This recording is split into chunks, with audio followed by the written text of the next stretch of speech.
Assalamualaikum warahmatullahi wabarakatuh. Ketemu lagi bareng saya Heri Rinaldi di video ke-6 di tugas mata kuliah Hukum Internasional, yang saat ini saya akan coba membahas terkait dengan pengertian, sejarah, tujuan, dan anggotanya dari G20. Baik, buat teman-teman semuanya, untuk mempersingkat waktu, kita mulai saja terkait dengan definisi dari G20. Adalah organisasi yang namanya diambil dari kepanjangan Group of 20, yang merupakan forum kerjasama multilateral dari 19 negara dan satu lembaga Uni Eropa yang membahas tentang ekonomi internasional.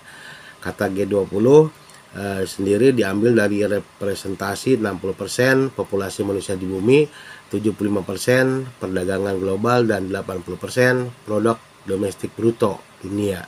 Negara yang tergabung dalam organisasi ini antara lain ada Afrika Selatan, Amerika Serikat, Arab Saudi, Argentina, Australia, Brazil, India, Indonesia, Inggris, Italia, Jepang, Jerman, Kanada, Korea Selatan, Meksiko, Rusia, Prancis, Tiongkok, Turki, dan Uni Eropa. Awal dibentuknya G20 adalah bermula pada tahun 1999 atas inisiasi dari kelompok G7. Ini adalah upaya sebagai akibat dari munculnya kekecewaan komunitas internasional terhadap kegagalan G7 dalam mencari solusi atas permasalahan perekonomian global yang dihadapi saat itu. Forum ini dibentuk untuk menganggapi beberapa isu yang berkaitan dengan krisis ekonomi dunia. Hal ini perlu dilakukan bagi negara-negara berpendapatan menengah yang memiliki pengaruh ekonomi secara sistematik, adalah diikutsertakan dalam perundingan demi mencari solusi permasalahan ekonomi global. Sebagai langkah awal, forum baru ini mulai merangkul negara maju dan berkembang untuk bersama-sama mengatasi krisis utama yang melanda Asia, Rusia, dan Amerika Latin. Jika ada yang bertanya-tanya tentang kapan Indonesia masuk G20, negara ini sudah bergabung sejak tahun 1999 yang silam. Tepat 9 tahun setelahnya, yakni pada 14-15 November 2008, para negara anggota G20 berkumpul untuk kali pertama di konferensi tingkat tinggi pertama yang digelar di Amerika Serikat. Di pertemuan ini, forum ini pun menyepakati untuk mengadakan pertemuan lanjutan rutin setiap tahunnya. Tujuan G20 adalah untuk mencari solusi dan merangkul negara di Asia, Rusia, dan Amerika Latin. Di dalam pertemuan ini, para menteri keuangan dari gubernur bank sentral yang terlibat pada awalnya hanya fokus mencari solusi untuk mengatasi krisis atau isu di seputar kebijakan fiskal dan moneter global. Lama-kelamaan G20 perlahan-lahan mewujudkan pertumbuhan global yang kuat, berkelanjutan, seimbang, dan inklusif. Peran G20 yaitu satu, penanganan krisis keuangan global 2008, karena G20 dianggap telah membantu dunia kembali ke jalur pertumbuhan dan mendorong reformasi di bidang finansial.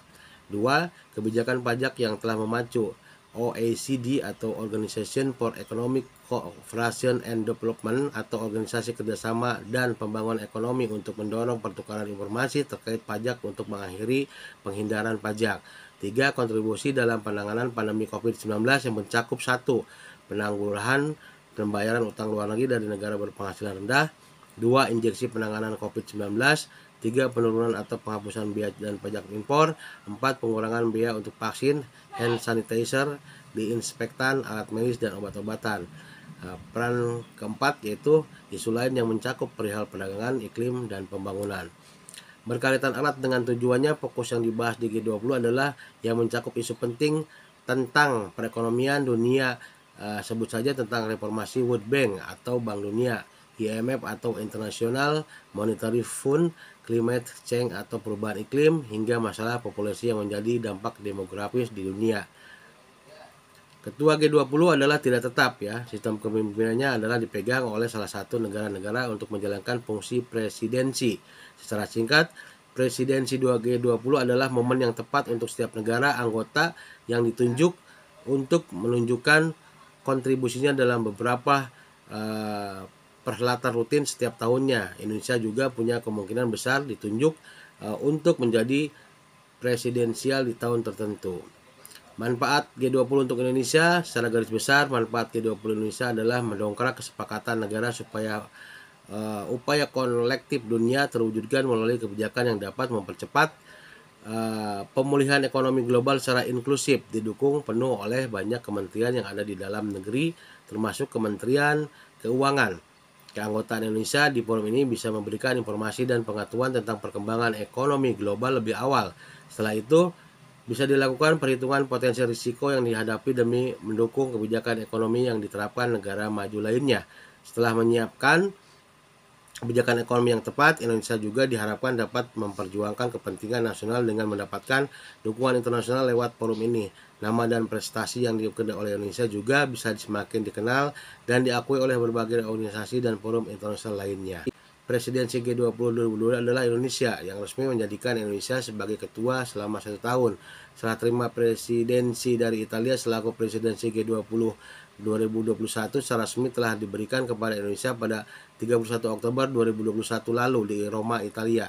Secara ofisial Indonesia menjadi didapuk sebagai ketua mulai dari 1 Desember 2021 hingga perhelatan konferensi tingkat tinggi KTT G20 2022 pada November 2022 mendatang, di mana Indonesia lah yang menjadi tuan rumahnya. Tema yang diangkat dalam presidensi G20 Indonesia 2022 adalah bertajuk Recover Together, Recover Stronger. Melalui tema besar tersebut, Indonesia ingin mengajak seluruh dunia untuk saling bahu-membahu dan saling mendukung untuk bisa pulih bersama secara tumbuh lebih kuat dan secara berkelanjutan. Di konferensi yang diselenggarakan pada akhir 2022 ini, topik utama yang dibahas ada 3 yang terdiri dari 1. Arsitektur kesehatan global yang berkaitan dengan penggalangan dana global, ketahanan dan standar kesehatan global yang harmonis. 2. Transformasi ekonomi dan digital yang akan mencakup desain ulang tata kelola ekonomi global dengan teknologi digital. 3. Transisi energi di mana G20 akan mendorong terbentuknya sistem energi global yang lebih bersih dan transisi yang adil. Baik, terima kasih. Mungkin itu yang bisa saya sampaikan. Kurang lebihnya mohon maaf. Mungkin bisa ketemu lagi di lain video yang lain ya. Terima kasih. Wabillahi taufiq wal hidayah. Wassalamualaikum warahmatullahi wabarakatuh. Bye bye.